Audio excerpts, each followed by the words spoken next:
লক্ষ্মী দেবী ভগবানকে লাভ করেছেন। পৃথু পূজনে পৃথুরাজ পূজা করে ভগবানকে লাভ করেছেন। অক্রুস্তৎ অভিবন্দনে অক্রুর ভগবানকে বন্দনা করে লাভ করেছেন। আর কপিপতির দাস্যে হনুমান তাকে দাস্যের দ্বারা সেবা করে তিনি ভগবানকে লাভ করেছেন। সখ্যে অর্জুনও সখ্য রসে অর্জুন কৃষ্ণকে লাভ করেছেন। আর কি বলছেন, সর্বস্ব আত্মনিবেদনে বলির ভূত, সমস্তটা নিবেদন করে কে পেয়েছেন, বলি মহারাজ ভগবানকে লাভ করেছেন। তিনি কিন্তু অসুর বংশীয়, কিন্তু দেখুন তার পিতামহ প্রহ্লাদ পরম ভক্ত বলেছিলেন না ভগবান নৃসিংহদেব যে তোমার কুল পবিত্র হয়ে যাবে, তুমি যে বংশে জন্মগ্রহণ করেছো তিসপ্তপি পিতা পুত পৃথিবী সহতে অনগ, তোমার তিসপ্ত পুরুষ উদ্ধার হয়ে যাবে। যত সাধুষী কুলে যা তো ভগবান বই কুলে পাবে, তোমার মতো সাধু বৈষ্ণব যার বংশে জন্মগ্রহণ করেছে তার ত্রিসপ্ত পুরুষ উদ্ধার হয়ে গেছে।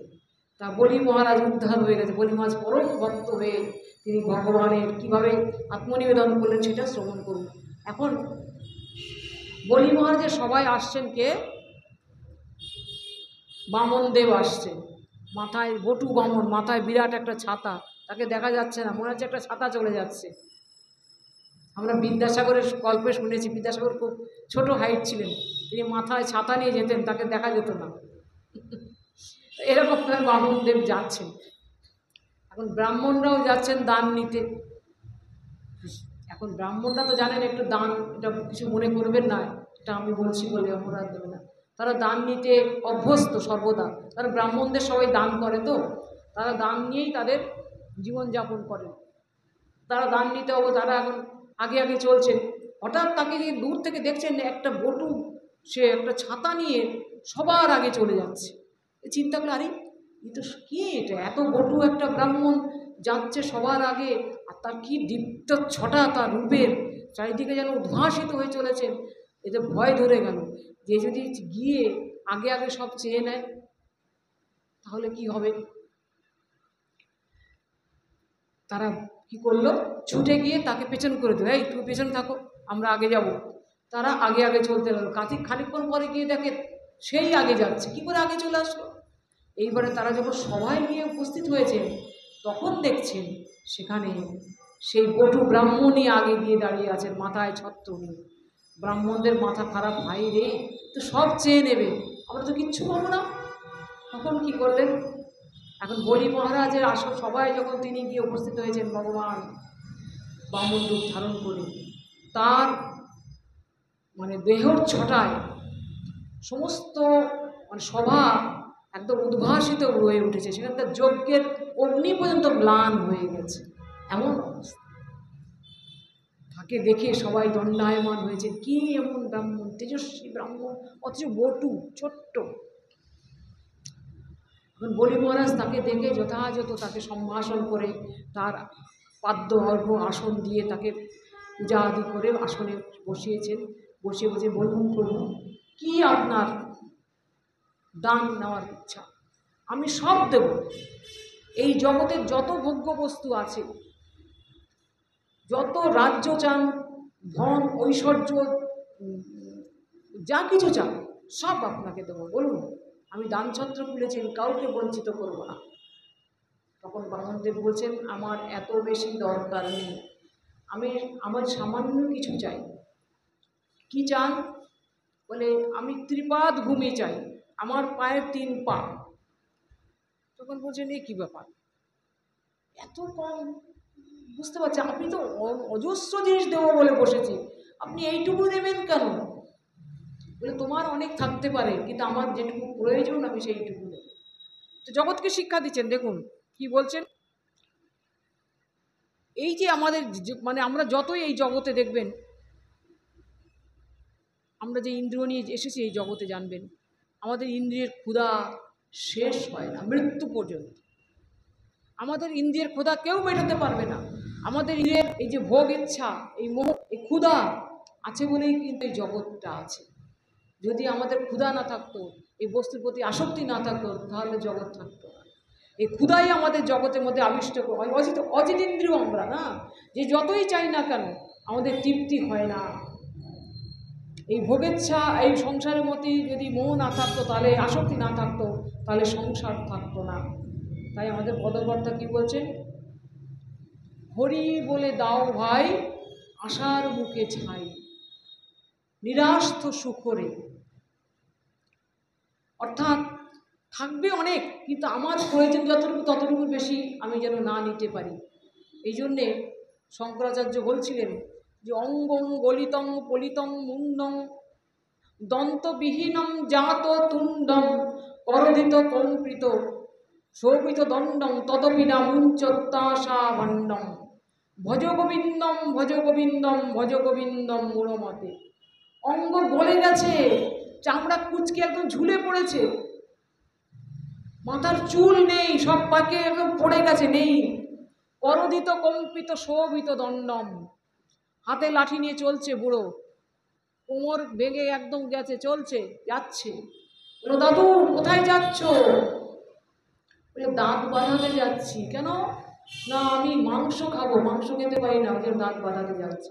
তদাপি না মুঞ্চত্তাশা ভাণ্ডম, শরীর শেষ তথাপি আসা যায় না। ওই জন্য বলছে হরি বলে দাও ভাই আশার মুখে ছাই রে, নিরাস্ত সুখরে। মানে আমাদের চাহিদাটা এত বেশি যে আমরা যদিচ্ছা লাভে সন্তুষ্ট হতে পারি না। সুখী, এই জগতে সুখী কে? যে যতটুকু প্রয়োজন ততটুকুতে যিনি সন্তুষ্ট হতে পারেন তিনি সব থেকে সুখী। কিন্তু আমাদের সুখ হচ্ছে না কেন? এই জগতে কেন হচ্ছে না? আমাদের আশার শেষ, শুধু চাই চাই আর চাই। একজন আক্ষেপ করছে যে হুজুর আমাকে যদি একটা 1 মানে তখনকার দিনে 1000 টাকা মানে অনেক টাকা, যে আমার যদি 1000 টাকার একটা চাকরি হতো তাহলে আমার বড় ভালো হতো, বড় অভাব আমার। ও তোমার একটা 1000 টাকা চাকরি, টাকা দিলে চাকরি দিলে তোমার হয়ে যাবে? বলে হ্যাঁ, আমার 1000 টাকা চাকরি করে দিলেন। এখন কিছুদিন পরে বলছে তুমি এখন শান্তিতে আছো? বলে না, 1000 টাকায় কিছুই হয় না, আমার যদি 10,000 টাকার একটা চাকরি হতো তাহলে আমার খুব ভালো হতো। ঠিক আছে, 10,000 টাকা চাকরি করে দিলেন, খুব সুন্দর চলছে। 1 বছর পরে আবার খোঁজ নেই, কেমন আছো? হচ্ছে না, 10,000 টাকায় কিচ্ছু হয় না, আমার যদি একটা 50,000 টাকার চাকরি হতো তাহলে খুব ভালো হতো। এরপরে আবার এসছেন, কি চাই? না আমার একটা মাসে 1 লাখ টাকা যদি একটা চাকরি হয় তাহলে আমার খুব শান্তি হয়। এইভাবে সে বলেই চলেছে। এই করতে করতে যখন তার সে বলল যে তোমার শান্তি হয়েছে? বলে না, আমাকে 1 কোটি টাকার চাকরি করে দিন, তাহলে আমার সুখ হবে। কারণ আমার অনেক চাহিদা, আমি বাড়ি করব, ফ্ল্যাট করব, গাড়ি কিনবো, তবে না শান্তি হবে। তাই করে দিলেন। বলে এবার হয়েছে? বলে না। বলে আমাকে এই রাজ্যের মুখ্যমন্ত্রী করে দিন, তাহলে আমি সবটা আমার করতলগত করে নিতে পারবো। তথাস্তু। কিছুদিন পরে আবার বলল তোমার শান্তি? বলে না, আমাকে এই ভারতবর্ষের শাসক করে দিন, শাসনকর্তা হব আমি। তাই করে দিলেন। বলি তারপরে শান্তি? বলে না, আমাকে পৃথিবীর রাজা করে দিন। তাই তোমাকে পৃথিবীর রাজা করে দিলাম। কিছুদিন পরে বলছে এবার তোমার শান্তি? বলে না, আমাকে শিবের পদ দিন। শিবের পদ দিয়ে দিলেন, তাতেও শান্তি হলো না। কিছুদিন পরে বলছেন আমাকে ব্রহ্মার পদ দিন, ব্রহ্মপদ নিয়ে আমি এই যে জগৎকে শাসন করব। বলে হর হরি পদম, বলে আমাকে এবার ভগবান করে দিন। দেখবেন আমাদের জগতে ভগবানের ছড়াছড়ি কেন বলুন তো? একটাই কারণ, ভগবান হলে আমি সব কিছু ভোগ করতে পারবো। তো ভগবান তো ভোক্তা, ভগবান তো ভোক্তা, পরম ভোক্তা। আর ভগবান এইটা রাখুন, ভগবান চরণে সব দিয়ে আসবে। জগতে দেখুন ভগবানের ছড়াছড়ি। আগে ছিল গুরুর ছড়াছড়ি, এখন গুরুতে সন্তুষ্ট হতে পারছেন না তারা, তারা ভগবান হতে চাচ্ছেন। অনেক আছেন দেখবেন তাদের ঘরে কোনো ভগবানের ছবি টবি নেই, না সে গুরুদেবকেই ভগবান বানিয়ে তার আরতি করছে, তাকে ভোগ দিচ্ছে, তাকে শয়ন করছে। অনেক আছে আমাদের ভারতবর্ষে। কেন এগুলো? এই কি কেন না, আশার শেষ নেই। জগৎকে ভোগ করার একটা বাসনা, সেই বাসনা আমাদের ভগবানের পথকেও দখল করে নেয়, দখল করে নিয়ে ভগবানের পদে বসতে চাই আমরা। ওম ব্রহ্মাস্মি, আমি ব্রহ্ম, আমি ভগবান। তাহলে ভোগটাকে চরিতার্থ করতে পারো। গুরু মহারাজ একটা প্রশ্ন গল্প করতেন, গল্প নয় সত্য ঘটনা, বলে আপনাদের মহারাজ বিদেশে গেছেন, যখন প্রচারে গিয়েছিলেন পরমাদর্শী গুরুপাদ, তখন সেখানে একজন সাহেব মহারাজকে বলছেন, বলুন তো আপনাদের ভারতবর্ষে একটা বিজনেস আছে, সেই বিজনেসটা কি বলুন তো? বলছে কি বিজনেস? বলে বিজনেস উইদাউট এনি ক্যাপিটাল। কোনো ক্যাপিটাল লাগে না, বিজনেস করা যায়। সেটা হচ্ছে ভারতবর্ষ। একটা গাছতলায় একটু জটাজুটু তিলক কপালে সিঁদুর টিঁদুর দিয়ে গাছতলায় ধ্যানস্থ হয়ে বসে যান, দেখবেন আপনার খানিক পরে চোখ খুলে দেখবেন আপনার চরণের কাছে কত ফল ফুল পুষ্প সব পড়ে গেছে। কারণ ভারতবর্ষ হচ্ছে ধর্মভীরু দেশ। ভারত ধর্মের আকাশে বাসাতে ধর্ম বলছে। তাই ভারতবর্ষের মানুষ সহজ সরল, তারা অল্পেতেই ধর্মকে সমবিশ্বাসী হয়ে যায়। আর আমরা করি কি, তাদের সেই দুর্বলতার সুযোগ নিয়ে আমরা আমাদের ভোগ চরিতার্থ করি। যাই হোক, আজকে কি বলেন তো, এখন কি হচ্ছে, এখন তিনি বলছেন যে আপনি এত কিছু চাইতে সামান্য ত্রিপাদ ভূমি নেবেন আমার কাছ থেকে। তিনি দেওয়ার জন্য প্রস্তুত হলেন। ঠিক আছে, উনি যখন ত্রিপাদ ভূমি নেবেন তাই দেব। তিনি সবে জল নিয়ে সংকল্প করবেন। এখন গুরু শুক্রাচার্য, শুক্রাচার্য মানে শুক্রের আচার্য, তিনি বলছেন খবরদার একে দেবে না। কেন? বলি ভগবান তোমার যথা সর্বস্ব নিয়ে নেবে, তুমি কেন একে দেবে? একদম দেবে না, একে ফিরিয়ে দাও। তখন তিনি বলছেন না, সেটা কি করে হয়? আমি দান দেব বলে দিয়েছি, আমি তাকে কথা দিয়েছি দান দেব। এখন আপনি কি করে বলছেন আমি তো এই দান করতে পারবো না, ফেরত দিতে পারবো না? আর আপনি বলছেন ইনি ভগবান।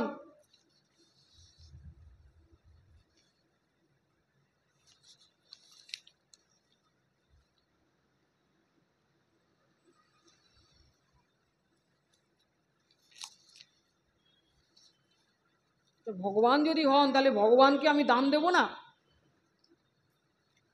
বলছেন না, কারণ ইনি এসেছেন তোমাকে ছলনা করতে, তুমি একে দান দিতে দেবে না।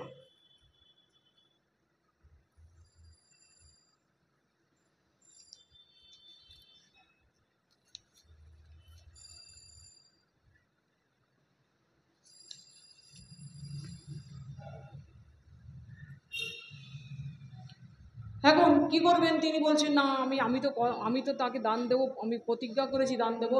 তখন বলছেন আপনি যদি বলেন ইনি ভগবান, তাহলে ভগবানকে দান করা তো আমার তো সার্থক হবে, মনুষ্য জীবন, আমার এই জীবন সার্থক হবে। আপনি কেন এর কথা বলছেন?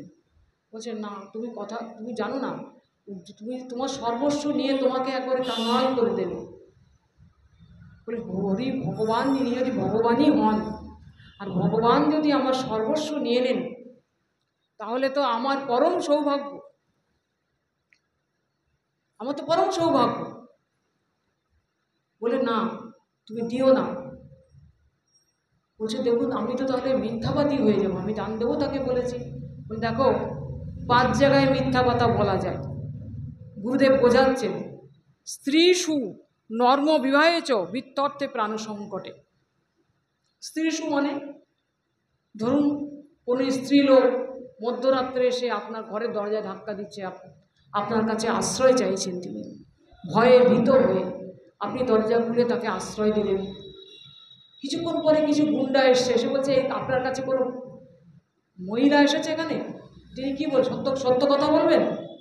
সত্য কথা যদি বলেন তাহলে ওই মহিলার ইজ্জত রক্ষা হবে না। তিনি বলেন না, আমার এখানে কোনো মহিলা আসেনি। স্ত্রীষু নর্ম, নর্ম মানে যেমন এপ্রিল ফুল, বন্ধু বন্ধু এপ্রিল ফুল করে, বলে এতে কোনো অপরাধ নেই, এখানে মিথ্যা কথা বললে কত নেই। আর কেবল বিবাহে চল, দেখুন বিবাহের সময় মায়েরা মেয়ের খুব প্রশংসা করে দেয়, আমার মেয়ে রান্না জানে, বান্না জানে, হেন জানে, তেন জানে, অনেক কিছু, গান জানে, সেরাই জানে। বিবাহের পরে দেখা যায় কিছুই জানে, কিন্তু ওগুলো বলতে হয় কেন না, ওই তিনি কন্যা দায়গ্রস্ত পিতামাতার কন্যার উদ্ধারের জন্য তো তারা মিথ্যা কথা বলে, সে মিথ্যার কোনো অপরাধ হয় না।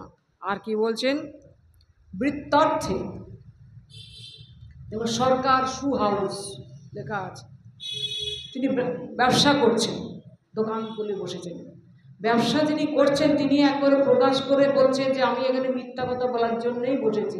ব্যবসা মানেই মিথ্যা কথা, ব্যবসা মানে কি সত্য কথা? একটা তাঁতির কাছ থেকে, কৃষ্ণনগর থেকে তাঁতির কাছ থেকে কাপড় আনলো কত, 250 টাকায়, আর এখানে দোকানে বিক্রি করছে সেই কাপড়টা কত, 500 টাকায়।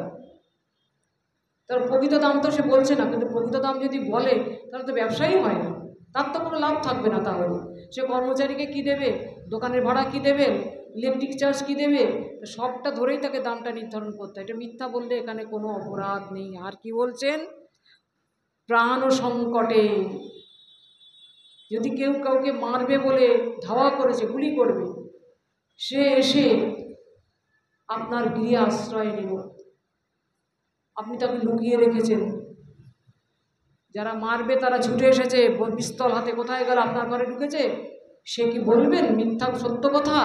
তার প্রাণ বাঁচাতে তিনি মিথ্যা কথা বলবেন, এই বলছেন। তখন বলি মহারাজকে শুক্রাচার্য বোঝাচ্ছেন, দেখো এইসব জায়গায় মিথ্যা কথা বলা যায়। তখন বলছে, প্রভু আপনি তো আমার গুরুদেব, আপনি বলছেন ইনি ভগবান, তাহলে ভগবানকে যদি তিনি হন, ভগবানের সেবায় যদি আমার যথাসর্বস্ব দিতে পারি তবেই তো আমার জীবন সার্থক। কিন্তু ভগবানের সেবা করতে আপনি আমাকে বঞ্চিত করছে, সেবা থেকে বঞ্চিত করছে, তাহলে আমি কি লিখব, প্রণাম মন্ত্রে কি বলবো, তৎপাদং দর্শিতং যেন তস্মৈ শ্রী গুরবে নমঃ। তাহলে এখন থেকে প্রণাম মন্ত্রটা মানেটা পাল্টা দিতে হবে আমাকে, তৎপদং বঞ্চিতং যেন তস্মৈ শ্রী গুরবে নমঃ। আপনি আমাকে বঞ্চিত করতে চাইছেন ভগবানের সেবা থেকে, বলে তিনি তার কথা শুনলেন না। তিনি কমণ্ডলু হাতে নিয়ে তিনি সংকল্প করছেন, দান করতে গেলে সংকল্প করতে হয়, যখন তিনি সংকল্প করে জল ঢালবেন তখন ওই কমণ্ডলু থেকে যেখান থেকে জলটা বেরোয়, যোগ বলে শুক্রাচার্য সেই মধ্যে ঢুকে বসেছে, কমণ্ডল থেকে আর জল বেরোচ্ছে না, কিছুতেই জল বেরোচ্ছে না। তখন বামনদেব বললেন যে তুমি কুশের অগ্রভাগ দিয়ে ওখানে খোঁচা দাও, ওখানে কিছু ময়লা জমে আছে, তাহলেই জলটা পড়বে। এখন যেই কুশের অগ্রভাগে যে খোঁচা দিয়েছে, শুক্রাচার্যের একটা চোখ খোঁচা লেগে কানা হয়ে গেল। যেটা আমরা দেখেন কি বলি, কানা শুক্র, একটা কথা আছে বাংলায় বলে কানা শুক্র, তার একটা চোখ কানা হয়ে গেল। কেন বলছেন, শ্রুতি স্মৃতি উভয় নেত্রে বিপ্রণাং পরিকীর্তিত, একেন বিকেন কান দাভ্যাং অন্ধ বিকর্তিত। অর্থাৎ গুরুদেব ভগবানকে দর্শন করাবেন কিভাবে, শ্রুতিশাস্ত্র দিয়ে এবং স্মৃতিশাস্ত্র দিয়ে, তাই তো?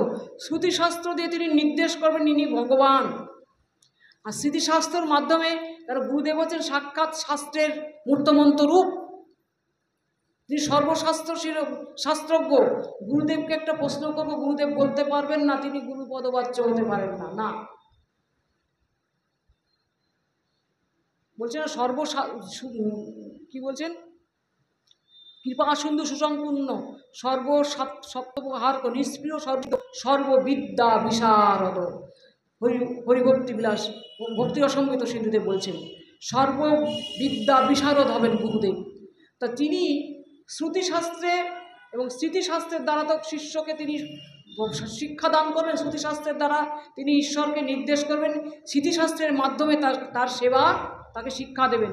তা তো তিনি কী করলেন, গুরুদেব শুক্রাচার্য কী করলেন, ঈশ্বরকে নির্দেশ করলেন, তিনি জানালেন বলি মহারাজকে যে এই এই এই বটু ব্রাহ্মণ ইনি ভগবান, নির্দেশ করলেন, কিন্তু তার সেবা থেকে তাকে বঞ্চিত করছেন। তাই বলছেন ইকেন ও বিকেন ও কান, যার যেমন একটা চোখ চলে গেলে তাকে কি বলা হয়, খানা, দুটো চোখ বলে তাকে অন্ধ বলা হয়। তাই তিনি দুটো চোখ দিয়ে দেখাবেন তো গুরুদেব শিষ্যকে, তিনি শ্রুতিশাস্ত্রকে নির্দেশ করলেন ইনি ভগবান, কিন্তু স্মৃতিশাস্ত্র দিয়ে তার সেবার কোনো তাকে বঞ্চিত করছেন, তাই তিনি কানা হয়ে গেলেন, কানা শুক্র। বলি মহারাজ ভগবানকে দান করছেন, বলেন আপনার পা দিন, চরণ দিন, ত্রিপাদভূমি গ্রহণ করুন। তখন ভগবান তার স্বরূপ প্রকাশ করলেন, বিরাট রূপ ধারণ করলেন, করে তিনি একটি চরণ একেবারে ভূভুবস্ব, তারপরে মহৎ জন তপ সত্যলোক অবধি দিয়ে চলে গেলেন। আর একটি চরণ দিয়ে সমস্ত পৃথিবী ব্যাপ্ত করে নিলেন। আর স্থান নেই নেওয়ার মতো, আর জায়গা দিতে পারছেন না। এখন যখন এই ভূবস্ব মহজনতপ গিয়ে সত্যলোকে যখন চরণ চলে গেছেন, সত্যলোকে কে বাস করেন? ব্রহ্মা আছেন। ব্রহ্মা ভগবানের চরণ দর্শন করে বুঝতে পেরেছেন চরণ চিহ্ন, ভগবানের চরণে তো বিশেষ বিশেষ চিহ্ন আছে, সেই চিহ্ন দেখে ব্রহ্মা বুঝতে পারলেন এই ভগবানের চরণ। তখন সমস্ত ব্রহ্মা এবং তার সমস্ত পরিচর পর্ব, সব সহচর পর্ব সবাই মিলে সেই চরণের অভিষেক করে সেই চরণ জল ব্রহ্মা কমণ্ডলুতে ধারণ করে নিয়েছিলেন। সেইখান থেকেই গঙ্গার উৎপত্তি। আর এদিকে আর একটা চরণ দিয়ে সমস্ত পৃথিবী ব্যাপ্ত করে নিলেন। এখন বলেন আর একটা চরণ কোথায় রাখবো, দাও তোমার জায়গা দাও। তখন তার ওই বিরাট রূপ, বিরাট প্রকাশ দেখে, দেখুন একটা প্রসঙ্গত একটা কথা বলি, আপনারা শুনবেন। যারা তথাকথিত যারা নিজেদের ভগবান বলেন, আমি ভগবান, অমুক গুরুদেব ভগবান, তমুক গুরুদেব ভগবান, তাদের যদি বলা হয় বামনদেব তো তিনি সমস্তটা নিয়ে নিলেন তার এক পদের দ্বারা, তাদের যদি বলা হয় গুরুমাজ বলতেন যে এখান থেকে ম্যান্টন পর্যন্ত আপনার চরণটাকে বাড়িয়ে দিন তো দেখি, পারবে? ভগবান সাজতে চায়, এগুলো মূর্খামি। ভগবত তত্ত্ব সম্বন্ধে যথার্থ ধারণার অভাব, তাই তারা যাকে তাকে ভগবান বানিয়ে ফেলছেন। ভগবান এত সস্তা জিনিস নয়। আমাদের একজন গুরুবর্গ, তিনি বাংলাদেশে প্রচার করতে গিয়েছিলেন কোনো এক সময়, তো তিনি যেখানে হরিকথা বলছেন, অনেক লোক, 10,000 লোক, সেখানে কিছু মুসলমান মৌলবী ভক্ত তারাও বসে শুনছেন ওনার কথা কি বলছেন। তখন হঠাৎ একজন মৌলবী বলছেন, আপনাকে একটা প্রশ্ন করব, কি আপনারা মূর্তি পূজা করেন কেন? তখন মহারাজ বললেন, দেখুন পাঠের মধ্যে আপনার প্রশ্নের উত্তর আমার দেওয়া সম্ভব নয়, পাঠের সময় এসব আপনি পরে প্রশ্ন করুন, তবে পাঠের মধ্যে যদি কোনো বিষয় আসে, যদি আপনার প্রশ্নের উত্তর হয় আপনি জেনে নেবেন। বলে আচ্ছা ঠিক আছে। এখন কোনো কারণে তিনি বলছেন ভগবান সর্বশক্তিমান, তখন তাকে প্রশ্ন করছে, সেই মৌলবীকে জিজ্ঞাসা করছেন, মহারাজজি আচ্ছা আমাদের ভগবান কিন্তু সর্বশক্তিমান, আপনাদের আল্লাহ কীরকম? বলে আমাদের আল্লাহও সর্বশক্তিমান। তখন তিনি বলছেন, শ্রোতাগণ শুনুন, উনি বলছেন ওনার আল্লাহ সর্বশক্তিমান। সবাই শুনলেন, আপনিও বলছেন আল্লাহ আপনার সর্বশক্তিমান? বলে হ্যাঁ সর্বশক্তিমান, খুব জোরে বলছেন। বলে আচ্ছা আমি একটা কথা বলি, শুনুন, প্রশ্ন করছি। আচ্ছা একটা সোনামুখী ছুঁচ, তার যে ছিদ্রটা, সেই ছিদ্র দিয়ে আপনার আল্লাহ একটা সেই বিরাট হাতিকে ঢুকিয়ে দেবে ভেতর পাশে, আবার এ পাশে বার করে আনবে, তার গায়ে একটু আঘাত লাগবে না, পারবে আপনার আল্লাহ? তখন সে থতমত উত্তর দিচ্ছে না, চুপ করে আছে। বলুন, কথা বলছেন না। তখন তিনি বলছেন, মহারাজজি বলছেন, আমাদের ভগবান পারেন। ভগবান কে? কর্তুম অকর্তুম অন্যথা কর্তুম ইতি চ ঈশ্বর, যিনি করণীয় অকরণীয় সবটাই করতে পারেন, হি ইজ গড। কীরকম সর্বশক্তিমান তিনি? বলে আপনি আপনার এই ক্ষুদ্র মস্তিষ্কে যত যত শক্তির কথা চিন্তা করতে পারেন, সেই শক্তি দিয়ে ভগবানকে যদি শক্তিমান বানান, তাহলে সেদিতানি তিনি ভগবান নন। ভগবান অচিন্ত খলু যে ভাবা নতস্তর্কে নজ জয়ের। ভগবানের যে কী শক্তি সেটা আমার এই ক্ষুদ্র মস্তিষ্ক চিন্তা করতে পারবে না, কারণ তিনি অবাঙ্গনসগোচর তত্ত্ব, তার শক্তির প্রভাব আমাদের ক্ষুদ্র মস্তিষ্ক ধারণ করার ক্ষমতা নেই। না, ভগবান সাজলেই হবে না, ভগবান হওয়া যাবে না। তাই কি করলেন না, তখন তিনি লজ্জিত হয়ে গেলেন। সেই মৌলবী বলে আমাদের ভগবান পারেন, কিন্তু তাই বলে ভগবান আর আল্লাহ আলাদা কেউ তো নন, একই বস্তু, কিন্তু আপনার ধারণাটা আল্লাহ সম্বন্ধে আপনার ধারণা যথাযথ নয়। আল্লাহ যে কী রকম শক্তিবান, ইনি সবটাই করতেন, ইনি শ্রীমূর্তি রূপ ধারণ করতে পারেন। বলে আপনারা আজান ডাকেন কেন, না আপনারা মসজিদ করেছেন কেন? বলি আল্লাহর জন্য করেছে। বলে আমরাও তো মন্দির করেছি ভগবানের জন্য, পার্থক্য কোথায়? বলে আমাদের মন্দিরে মসজিদে কোনো ওই ঠাকুর টাকুর নেই, মূর্তি টূর্তি নেই। বলে তাহলে আপনারা আজান ডাকেন কেন, কাকে ডাকেন? বলে আল্লাহকে ডাকেন। তাহলে if there is no existence of Allah, why you utter Allah আল্লাহ? যদি আল্লাহর সত্তাই না থাকে তাহলে তাকে ডাকছেন কি করে? ওই জন্যে বলছেন অষ্টপ্রকার অর্চা বিগ্রহ, শৈলী দারুময়ী, লোহি লেপ্পা লেক্কা চ সৈকৃতি মনোময়ী মণিময়ী, এই প্রতিমাম অষ্টবিধা। 8 প্রকারে ভগবানের মূর্তি পূজা হয়। শৈলী পাথরের, দারুময়ী কাঠের, দারুময়ী লেক্কা লেপ্পা চ সৈকতি মানে ছবি আঁকা ফটো, তারপর লৌহি লোহার মূর্তি হয়, বালি দিয়ে তৈরি হয়, আবার কি মনোময়ী মণির দ্বারা হয়, মানে সমস্ত মণি দিয়ে, অষ্টধাতুর বিগ্রহ দেখবে না, মণি দিয়ে তো বিগ্রহ হয়। আর কি মনোময়ী, মনে মনেও বিগ্রহ পূজা হয়। বলছেন না ব্রজে রাধা কৃষ্ণ সেবা মানুষে করিবে। আপনারা মনে মনেই আল্লাহকে মূর্তি তৈরি করে নিয়েছেন মনের মধ্যে, না তো করতেন তাহলে কাকে ডাকছেন? যদি তার সত্তাই না থাকবে তাহলে শূন্যকে ডাকছেন? কাকে তো ডাকছেন? আল্লাহু আকবার বলে কাকে ডাকছেন? তার সত্তাকে আপনি মনে মনে কল্পনা করেছেন। অতএব মূর্তি পূজা আপনারাও করেন। চুপ করে গেলেন সেই মৌলবী। অতএব ভগবানের অসম্ভব কিছু নেই, ভগবান সব করতে পারে। তাই যাই হোক, আমি একে সংক্ষেপে শেষ করতে হবে আমাদের। তখন তিনি কি করলেন, সেই বিরাট রূপে যখন তখন সব অধিকার করে নিলেন, তখন দৈত্যরা ভয়ে ভীত হয়ে গেলেন। সে তার যারা সহকারী যারা ছিলেন, তার রক্ষাকর্তা, তার দেহরক্ষী, তারা প্রথমে তারা উদ্যত হয়েছিলেন বামনদেবকে মানে আক্রমণ করে বলেন। প্রহ্লাদ মহারাজ তিনি তাদের করলেন, নিবিষ্ট করলেন, খবরদার। বামনদেবও করলেন, তাদের প্রতিহত করলেন। এখন কী হলো, তখন তারা ভয়ে ভীত হয়ে তাদের নির্দেশ করলেন তোমরা পাতালে চলে যাও। এরা সব পাতালে চলে গেলেন। আর ভগবান কি করলেন, গরুর দেব ভগবানের ইচ্ছা পূরণ করার জন্য বলি মহারাজকে গরুর পাশে বেঁধে ফেললেন। বলে তোমাকে এবার আমার তৃতীয় চরণ রাখার স্থান দাও। তিনি দেখছি তিনি অসহায় হয়ে গেছেন, সব তো ভগবান নিয়ে নিয়েছেন, আমি কী দেবো? তারা দেওয়ার মতো কিছু নেই। তখন বলি মহারাজের স্ত্রী রানী বৃন্দাবলী এসেছেন, আর রত্নাবলী হচ্ছেন তার কন্যা। রত্নাবলী যখন বামনদেবকে প্রথম দেখেছিলেন, ওইটুকু ছোট্ট বটু বামন, কিন্তু কি অপূর্ব দেখতে, তিনি মনে মনে ভেবেছিলেন ইস যদি একটু কোলে নিতে পারতাম, একটু আদর করতে পারতাম, একটু স্তনপান করাতে পারতাম। আর যখন দেখলেন ওই রকম বিরাট রূপ ধারণ করে বাবাকে বেঁধে ফেলেছে, তখন মনে মনে চিন্তা করলে ইচ্ছা হচ্ছে ওকে স্তনে বিষ মাখিয়ে খাইয়ে ওকে হত্যা করে ফেলি। ভগবান বলেন তথাস্তু, তোমার ইচ্ছা পূরণ হবে। তুমি দাপর যুগেতে তুমি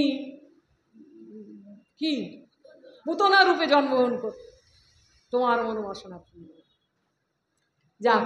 আর রত্নাবলী বৃন্দাবলী কি বললেন যে প্রভু আপনি না দান ছত্র খুলতে বসেছেন। বলে হ্যাঁ, আপনি তো কিছু দান করেননি। আমি দান করিনি। বলে না, ঈশাবশ্যম ইদম সর্বম যৎকিঞ্চ জগত্তাং জগৎ, ঈশেন অবশ্যম, সব তো ঈশ্বরের, আপনার কি আছে এখানে? আপনার কিছু নেই, এই জগতে কোনো কিছু আমার নয়, সব ঈশ্বরের, তার বস্তু তিনি নিয়েছেন। আপনি তো কিছু দান করেননি, আপনার তো দান হয়নি। তাই তো, কোনো বস্তুই তো আমার নয়, আমরা আমার করি সারা যতক্ষণ বেঁচে থাকি, বস্তুগুলো আমার করতে থাকি। দেখুন একটা কথা বলি, আলেকজান্ডার যখন মরে যান, কথা প্রসঙ্গে এসে গেল, আলেকজান্ডার যখন মরে যান তখন তিনি মৃত্যু আগে একটা শেষ ইচ্ছা পোষণ করেছিলেন। তিনি বলেছিলেন আমি মরে গেলে আমার মৃতদেহ আমার যারা চিকিৎসক তারা বহন করে নিয়ে যাবে। আর যে পথ দিয়ে আমার মৃতদেহ নিয়ে যাবে, সেখানে আমি এই সারা জীবন যত অর্জন করেছি, ধন অর্থ অলংকার আদি সব ছড়িয়ে দেবে। আর আমার হাত দুটো শূন্যে ঝুলিয়ে দেবে, এরকম ঝুলতে ঝুলতে যাবে, দুলতে দুলতে যাবে। কেন? বলে জগৎ দেখুক যে চিকিৎসকরা যতই চিকিৎসা করুক, যখন আমার যাওয়ার সময় হবে কোনো চিকিৎসক আমাকে ধরে রাখতে পারবে, আমাকে যেতেই হবে। শিক্ষা দিলেন। আর বলে এই অলংকার আদি আপনার ধনরত্ন, বলে এই ধনরত্ন সঙ্গে কিছুই যাবে না, সব পড়ে থাকবে এরকম, আমাকে চলে যেতে হবে। বলে হাতটা দুটো ঝুলিয়ে রেখেছেন, বলে এই যে খালি হাত এসেছিলাম, খালি হাতে যেতেও হবে এরকম খালি হাতে। শিক্ষা দিলেন, জগৎকে শিক্ষা দিচ্ছেন, এগুলো বুঝতে হবে আমাদের।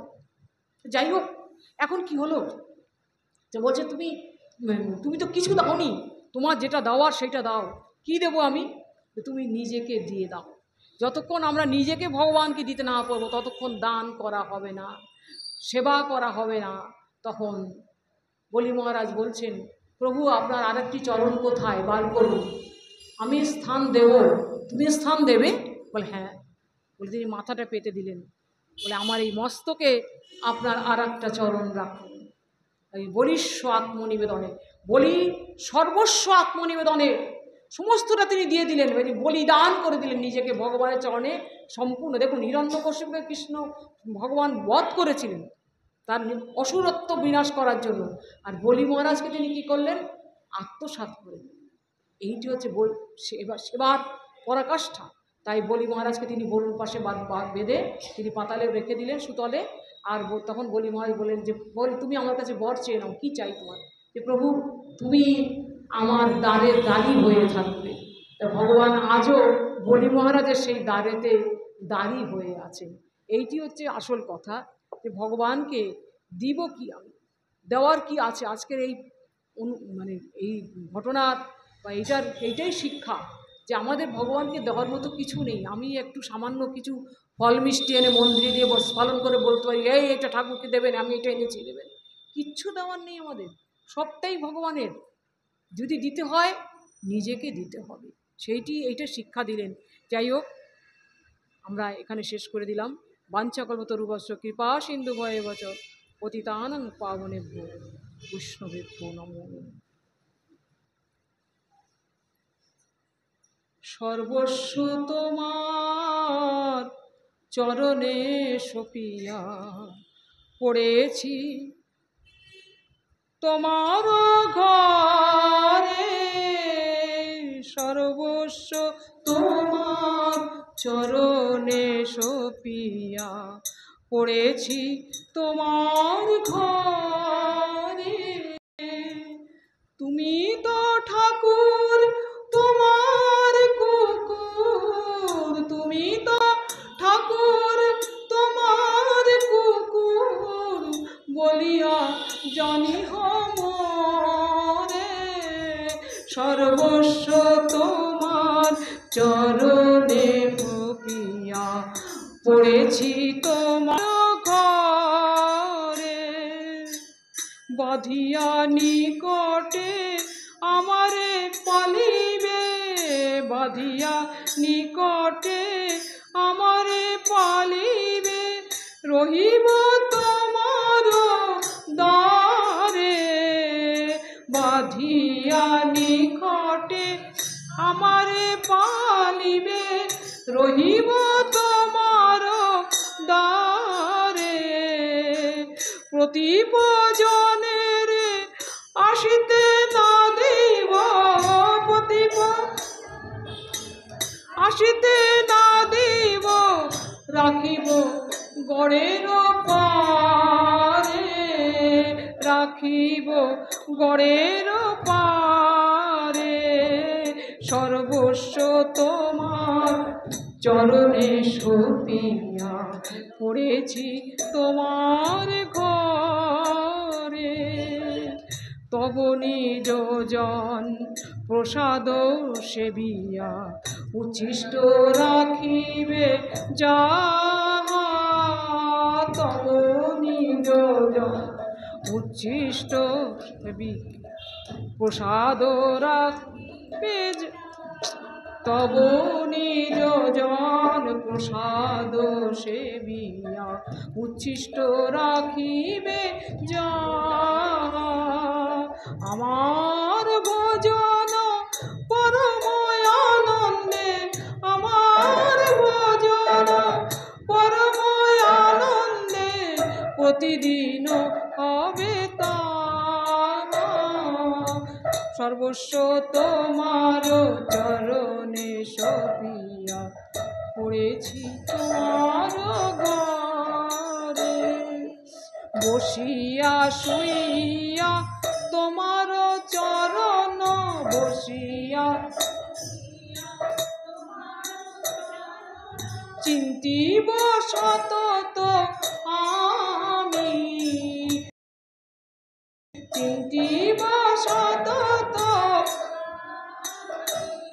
আমি। নাচিতে নাচিতে নিকটে যাইব, নাচিতে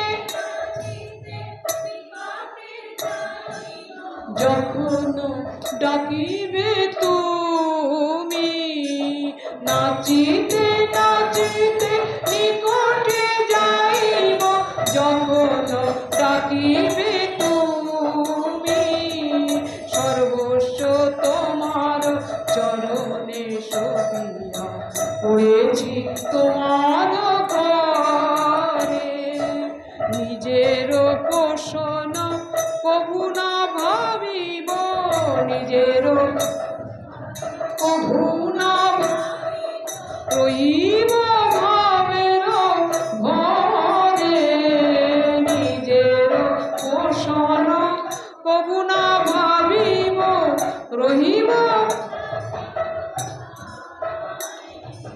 ভগতি বিনোদ তোমারে পালক, ভগতি বিনোদ বলিয়া বরণ করে। বিনোদ সেবক তোমারে পালক বলিয়া বরণ করে। সর্বস্ব তোমার চরণে সপিয়া পড়েছি তোমার ঘরে।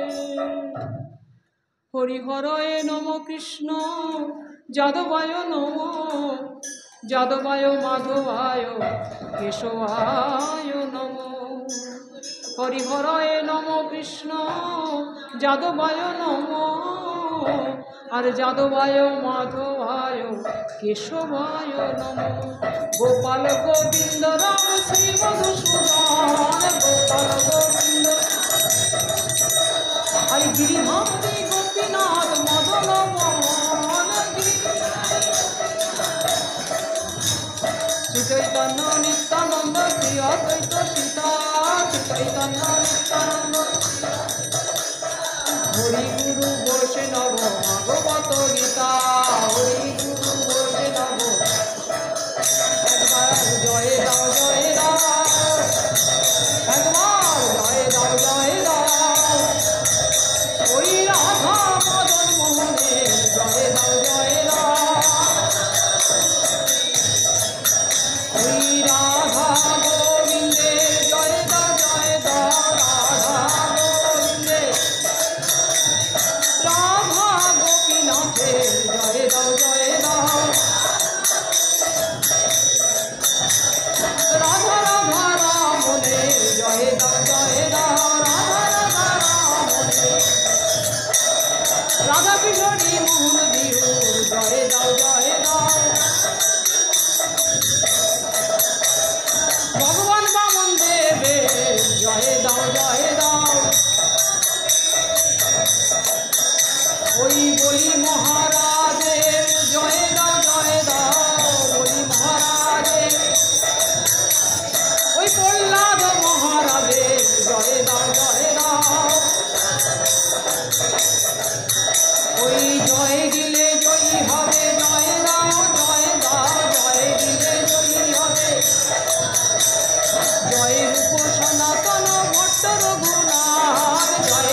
আমি এই ছয় গোসাই করি চরণ বন্দন, এই ছয়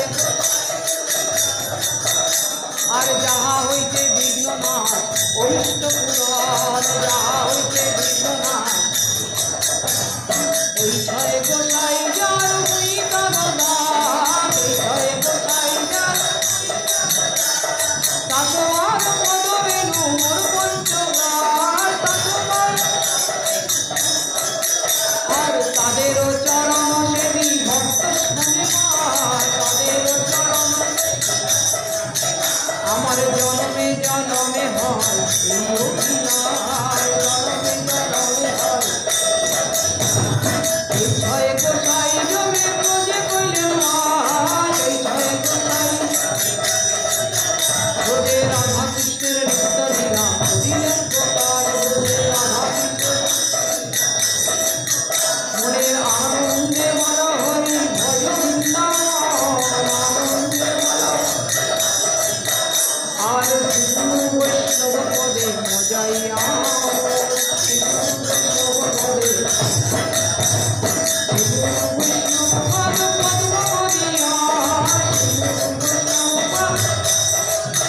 হরি নাম সংকীর্তন কহে নরোত্তম হরি, হরে কৃষ্ণ কৃষ্ণ কৃষ্ণ হরে হরে, হরে রাম রাম রাম হরে হরে, নিতাই গৌর হরি বল, হরি বল, হরি বল, হরি বল, নিতাই গৌর হরি বল, হরি বল, হরি বল, হরি বল, নিতাই গৌর হরি বল, হরি বল, হরি বল।